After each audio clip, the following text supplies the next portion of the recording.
नाशिकच्या फाटडी गाव परिसरातून 3 बांगलादेशी नागरिक ताब्यात, ATSची कारवाई। नाशिक शहरातील फाटडी गाव परिसरातून 3 बांगलादेशी नागरिक व त्यांना मदत करणाऱ्या स्थानिक नागरिकास दहशतवादी विरोधी पथक इंदिरानगर पोलिसांनी फाटडी गावात वास्तव्य करणाऱ्या 3 बांगलादेशी अवैधरित्या राहत असल्याची माहिती दहशतवादी विरोधी पथकात मिळाली होती।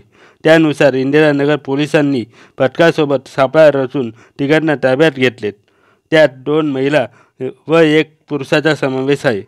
सखोल तपासात 1 महिला स्पा सेंटरमध्ये तर 1 महिला ब्युटी पार्लरमध्ये काम करत असल्याचे आढळून आले।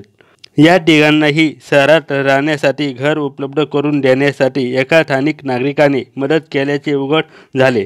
तिघांसह त्यांना मदत करणाऱ्या व्यक्तीविरोधात इंदिरानगर ठाण्यात गुन्हा दाखल करण्यात आला आहे। AMP news Nashik. AMP चॅनलला सबस्क्राईब करा।